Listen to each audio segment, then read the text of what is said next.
नमस्कार, आप देख रहे हैं नेड्रिक न्यूज़। मैं हूं आपके साथ हिमांशु सोम। मध्य प्रदेश के भोपाल से बीजेपी सांसद साध्वी प्रज्ञा सिंह ठाकुर का विवादों से चोली दामन का साथ है। अपने विवादित बयानों के चलते अक्सर चर्चाओं में रहने वाली साध्वी का जिद्दीपन एक बार फिर विवादों का कारण बन गया है। दरअसल साध्वी प्रज्ञा स्पाइस जेट के विमान से सफर कर रही थी, लेकिन एक छोटी सी बात साध्वी को इतनी चुभ गई कि उन्होंने विमान के क्रू मेंबर्स पर एक के बाद एक गंभीर आरोप लगा दिए। दरअसल फ्लाइट में सफर कर रही साध्वी प्रज्ञा को फ्लाइट में पीछे की सीट मिली, जबकि सामने की जिस सीट पर साध्वी बैठना चाहती थी उस पर बैठा यात्री सीट बदलने के लिए तैयार ही नहीं हो रहा था, जिसके चलते साध्वी प्रज्ञा को पूरा सफर अपने पीछे की सीट पर ही बैठकर करना पड़ा। फिर क्या था, साध्वी प्रज्ञा को ये बात बिल्कुल भी रास नहीं आई और उन्होंने भोपाल पहुंचने के बाद रनवे पर ही खड़ी फ्लाइट में धरना देना शुरू कर दिया। साध्वी प्रज्ञा करीब 10 मिनट तक रनवे पर ही धरना देती रही। शनिवार शाम करीब 7 बजे साध्वी का विमान भोपाल में राजा भोज एयरपोर्ट पर लैंड हुआ। विमान के लैंड होते ही भोपाल के सभी यात्री फ्लाइट से उतर गए, लेकिन साध्वी नहीं उतरी।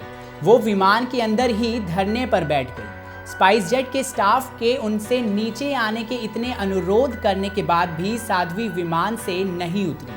इसके बाद सांसद प्रज्ञा सिंह ठाकुर ने विवाद को और हवा देते हुए स्पाइस जेट के स्टाफ पर भी आरोप लगाने शुरू कर दिए।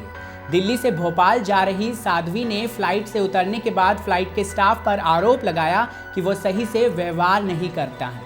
प्रज्ञा सिंह ठाकुर की माने तो विमान स्टाफ उनके साथ बदतमीजी से पेश आए।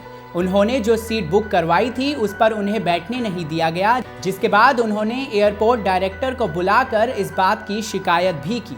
साध्वी प्रज्ञा का कहना है कि एक जागरूक और जिम्मेदार नागरिक और नेता होने के नाते गलत होने पर उनका शिकायत करना बनता है। प्रज्ञा ठाकुर की माने तो जांच के आश्वासन के बाद ही उन्होंने अपना धरना खत्म किया है।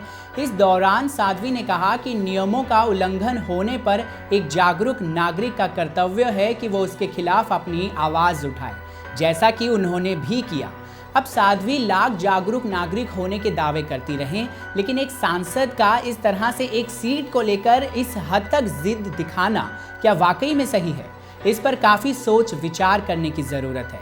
लेकिन एक बात तो इससे साफ है कि साध्वी प्रज्ञा ने ऐसा करके एक बार फिर विवादों को दावत पर ज़रूर बुला लिया है। फिलहाल के लिए इतना ही। ऐसे ही और वीडियोस के लिए चैनल को सब्सक्राइब करना बिल्कुल ना भूलें। आप देख रहे हैं नेड्रिक न्यूज़, साहस सच कहने का।